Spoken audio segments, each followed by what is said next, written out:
biasa. Ketika kita dilarang ada paksaan dalam agama, la ikraha fiddin, ngasih solusinya. Mukhlisina lahuddin. Din. Tahu din? Apa? Nah, itu. Din itu sebetulnya bukan agama. Din itu dari kata dain. Dain itu artinya utang. Jadi kita ini semua punya utang kepada Allah. Apa utang kita? Dulu kita ditanya oleh Allah, alastu birabbikum? Apakah ini Tuhanmu? Saat itu kalian menjawab, yes. Qalu bala syahidna. Ya, aku menyaksikan. Harusnya kalau sudah menyaksikan, kalian bisa mengingatnya. Begitu lahir ke alam dunia, apa yang pernah disaksikan kalian lupakan. Itulah utangmu pada Allah. Kalau nanti sore mati, kamu mati punya utang. Utang yang dimaksud oleh Rasulullah bukan ke BRI, bukan ke Mandiri, bukan ke BCA. Kalau kamu punya utang ntar mati sore, gak apa-apa, BCA pasti ambil rumahmu.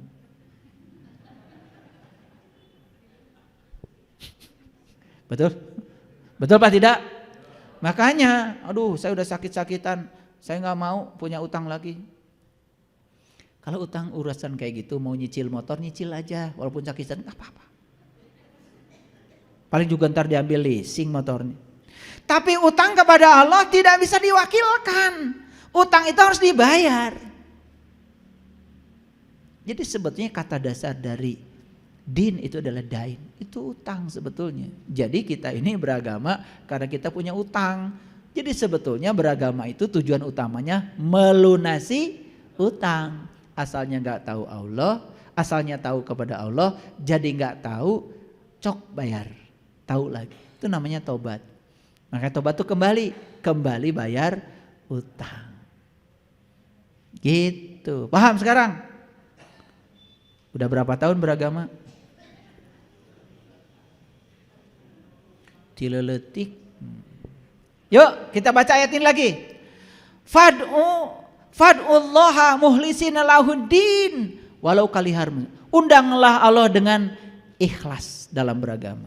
Meskipun orang-orang yang tertutup tidak menyukainya. Sudah tahu cara mengundang Allah? Sudah tahu cara mengundang Allah? Belum tahu. Sudah tahu cara mengundang saya? Belum juga. Kalau mau mengundang saya, tanya sama istri saya, apa kesukaan saya? Gampang kan? Gitu aja kan? Mengundang saya, tanya istri saya apa kesukaan saya. Saya pasti datang. Kalau mau mengundang Allah, ya tentu saja tanya kesukaan Allah. Pasti datang. Udah tahu kesukaan Allah? Allah itu maha ulas, maha asih. Allah sukanya kamu ulas asih. Allah tuh maha lembut.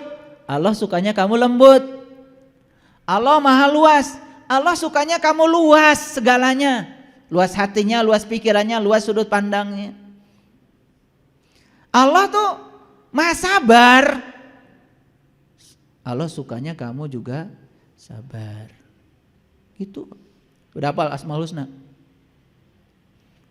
Dari dulu gak hafal-hafal, cuma 99. Kalau sehari satu aja cuma perlu 99 hari. Gak ada keinginan. Cara mengundang Allah di Quran jelas. Undanglah Allah dengan Asmaul Husna. Sudah tahu caranya? Diapakan? Dibaca.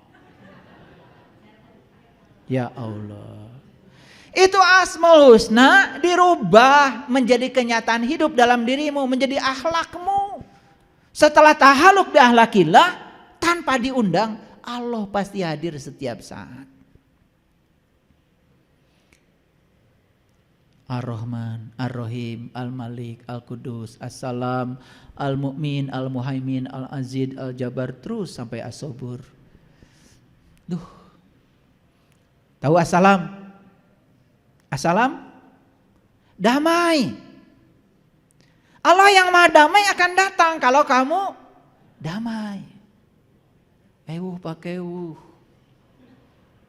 segala dipikirin. marah, benci, gak suka orang lain maju. Gitu apa tidak? Bagaimana Allah mau hadir? Saya masih ingat dulu, saya mengundang pejabat untuk meresmikan masjid ini, syaratnya banyak. Makanya saya bilang, gak usah datang. Saya resmikan sendiri. Makanya masjid ini saya resmikan sendiri aja. Udah, pasang pita, gunting aja sama saya. Syaratnya banyak. Mana harus bayar itu, bayar ini, ya. Nanya wudunya di mana, makannya di mana. Waduh. Udah, nggak usah. Gimana jadinya? Saya gunting sendiri. Ya udah, saya pasang pita sendiri, saya beli gunting sendiri, saya gunting sendiri. Udah gitu. Pada masuk. Udah, resmi masjid ini dipakai. Pusing saya. Syaratnya banyak. Ya. Iya, yang ngasih syarat tentu saja ajudan kan? Iya, ajudan pejabat tuh kadang-kadang lebih pejabat daripada jabatan pejabat sendiri. Banyak syaratnya. Makanya saya gunting sendiri. Alhamdulillah bisa dipakai masjid ini. Ya. Jadi kesimpulannya, kalau kita ingin mengundang Allah, kata Allah, gunakan Asmaul Husna. Bukan dibaca. Tetapi diterapkan dalam hidup sehingga kita berakhlak seperti akhlaknya Allah. Allah tersinggungan enggak? Allah baik enggak sama orang yang tidak baik? Allah dendaman gitu? Kamu mau baik sama Allah, Allah baik sama kamu. Kamu tidak baik sama Allah, Allah tetap baik sama kamu. Gitu enggak kita? Gitu enggak kita? Sudah tahu sekarang kenapa Allah enggak hadir-hadir? Sudah tahu? Tahu kan? Sifatmu berlawanan. Kalau tes Asmaul Husna pasti udah hafal semua kan? Ya Allah, ya Rahman, ya Rahim, ya Malik, ya Kudus, ya Salam. Tuh, pada hafal kan? Nah, dan seterusnya. Tapi begitu dilihat perilakunya, ya Rahman, ya Rahim, dendaman, pilih kasih, ya Allah. Bisanya baru nyanyi doang. Saya tidak anti ya, kalau kalian nazom Asmaul Husna bagus. Tapi kalau nazom terus tiap pengajian gitu, gimana? Ya, karena di Quran jelas, undanglah Allah dengan Asmaul Husna. Jadi cara mengundang Allah dengan Asmaul Husna dibedah menjadi sifat kita, menjadi akhlak kita. Dengan sendirinya, secara otomatis Allah akan hadir. Baik. Jadi judul kita hari ini apa? Tidak ada paksaan dalam agama. Sudah nangkap maksud saya? Oke. Jadi kalau sudah nangkap maksud saya, kita sampai kepada yang bagian terakhir. Wa ma arsalna min qablika illa rijalan ya nuhin ilaihim fas'alu ahla zikri in kuntum la ta'lamun. Itu yang disampaikan oleh sahabat kita belakangan tadi. Dan kami tidak mengutus sebelum kamu kecuali seorang lelaki yang kami beri wahyu kepada mereka. Maka tanyalah kepada ahli ingat jika kamu tidak tahu. Jadi sekarang kalau tidak tahu, tanyalah ahli ingat. Ahli ingat adalah orang yang sudah bisa ingat kepada Allahnya, yang sudah kenal pada jati dirinya. Tanya sama dia, tidak akan ngelantur jawabannya.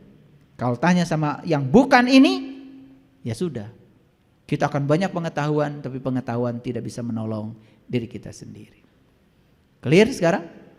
Yuk, kalau sudah jelas berarti saya tutup dulu. Karena kalau saya teruskan kajiannya terlalu jelas, malah nanti jadi tidak jelas. Terima kasih. Assalamualaikum warahmatullahi wabarakatuh.